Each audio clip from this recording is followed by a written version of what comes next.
diabète. On en entend parler tout le temps, n'est-ce pas? On connaît forcément quelqu'un, de près ou de loin, qui vit avec. C'est une des maladies chroniques les plus communes, et pourtant, elle est encore pleine de mystères et d'idées reçues.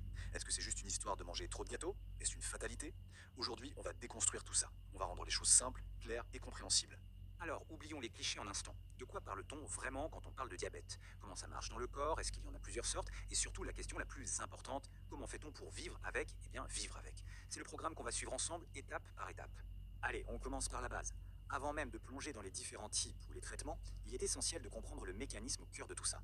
En fait, à la base, c'est assez simple. Le diabète, c'est quand il y a trop de sucre qui se balade dans le sang. Ce sucre, le glucose, c'est notre essence, le carburant qui fait tourner nos cellules. Mais voilà, comme pour une voiture, trop d'essence au mauvais endroit, ça peut causer de gros problèmes. Et pour comprendre pourquoi cet excès arrive, il faut s'intéresser à une hormone qui joue un rôle absolument capital. Et cette hormone, c'est la fameuse insuline. Pensez à elle comme la grande chef d'orchestre de notre énergie. Elle est produite par le pancréas et sa mission, elle est cruciale. Elle doit prendre le sucre qui est dans le sang et le faire entrer dans nos cellules pour qu'elles aient de quoi fonctionner.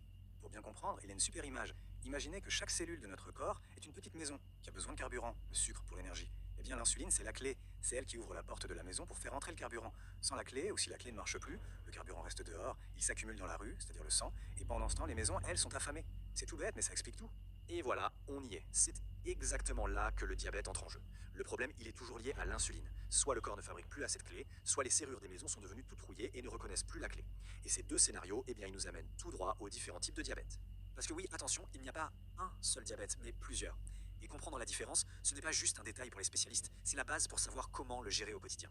Alors, regardons ça de plus près. D'un côté, on a le diabète de type 1. Là, c'est une maladie auto-immune, le corps se trompe d'ennemi et détruit les cellules qui fabriquent l'insuline. Résultat, plus de clés du tout. La seule solution, c'est d'en apporter de l'extérieur. Ensuite, il y a le type 2, de loin le plus courant. Là, les clés sont bien là, mais les serrures sont devenues résistantes. Le corps a de plus en plus de mal à utiliser sa propre insuline. Et enfin, un cas un peu à part, le diabète gestationnel, qui peut survenir pendant une grossesse et qui le plus souvent disparaît après l'accouchement. Maintenant, un point très important. Le piège avec le diabète, c'est qu'il peut être très discret, voire silencieux pendant des années. C'est pour ça qu'il est vital de connaître les signaux d'alerte. Parce que si on s'en occupe pas, les conséquences à long terme, elles, peuvent être vraiment graves. Ce n'est pas du tout une maladie à prendre à la légère. Alors, ces fameux signes, quels sont-ils? Une soif intense, l'envie d'aller aux toilettes tout le temps, une perte de poids inexpliquée, une grosse fatigue. Tout ça, c'est la conséquence directe du trop plein de sucre. Le corps essaye de l'évacuer par les urines, donc on se déshydrate et on a soif. Et comme les cellules manquent de carburant, eh bien, on se sent épuisé. Mais attention, le piège, surtout avec le type 2, c'est que ces signes peuvent être très discrets au début, voire même inexistants. Et c'est là qu'on touche au vrai danger du diabète quand il n'est pas maîtrisé. Cet excès de sucre dans le sang, il faut l'imaginer comme du sable fin qui circulerait en permanence dans toute la tuyauterie du corps. Au début, on se sent rien, mais avec le temps, ce sable, il use, il abîme, il raille tout, les vaisseaux sanguins, les nerfs, et ça peut faire des dégâts un peu partout. Où ça, par exemple? D'abord, au niveau du cœur. Le diabète accélère le vieillissement des artères. Et ça fait grimper en flèche le risque de crise cardiaque. Ensuite, les reins. Eux, leur boulot, c'est de filtrer le sang. Avec tout ce sucre à gérer, ils se fatiguent, ils s'épuisent, et ça peut aller jusqu'à ce qu'on appelle l'insuffisance rénale. Les yeux aussi sont en première ligne. Les tout petits vaisseaux qui s'y trouvent sont hyper fragiles. Ils peuvent être endommagés très vite, avec un risque, à terme, de perdre la vue. Et enfin, les nerfs. Surtout ceux des pieds. Quand ils sont abîmés, on perd de la sensibilité.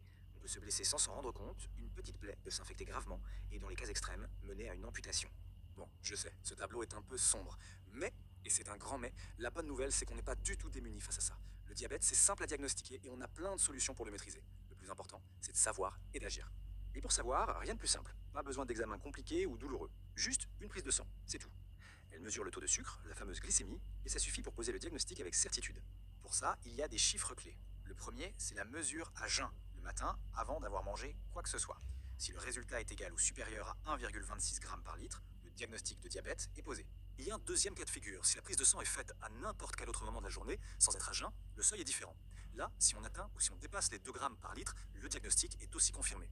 Ce sont des valeurs de référence utilisées partout dans le monde. Une fois qu'on sait de quel type de diabète on parle, la feuille de route devient très claire. Pour le type 1, c'est direct. Le corps ne fabrique plus d'insuline, donc il faut lui en donner. C'est un traitement vital. Pour le type 2, l'approche est plus progressive. On commence toujours par la base. Revoir l'alimentation et bouger plus. Souvent, ça a un impact énorme. Et si ce n'est pas suffisant, on peut ajouter des médicaments qui vont aider l'insuline déjà présente à mieux faire son travail. Et on arrive maintenant à la partie la plus encourageante et peut-être la plus importante. Car s'il est vrai qu'on ne peut rien faire pour prévenir le diabète de type 1, pour le type 2, c'est une toute autre histoire. On a un pouvoir d'action énorme. Et dans tous les cas, le message clé, c'est qu'on peut très bien vivre avec le diabète. Les stratégies de prévention pour le type 2, franchement, ce n'est pas sorcier. Manger sainement, bouger régulièrement, garder un poids de forme, limiter les sucres et les graisses, ça peut paraître bateau, mais l'efficacité de ces gestes simples est prouvée et reprouvée. C'est vraiment l'arme la plus puissante à notre disposition. Et c'est vraiment ça l'idée qu'il faut garder en tête. Avoir un diabète, ce n'est pas une sentence, absolument pas. Bien sûr, ça demande de faire un peu plus attention, d'avoir un suivi médical, c'est certain. Mais avec une bonne gestion, il n'y a aucune raison de renoncer à une vie normale, riche et active. C'est juste une nouvelle question d'équilibre à trouver. Alors voilà, la question finale, c'est et si le meilleur moment pour commencer, c'était maintenant? Que ce soit pour prévenir la maladie ou pour mieux la gérer si elle est déjà là, chaque jour est une nouvelle opportunité. Parce que c'est la somme de tous nos petits gestes d'aujourd'hui qui bâtit notre santé pour demain.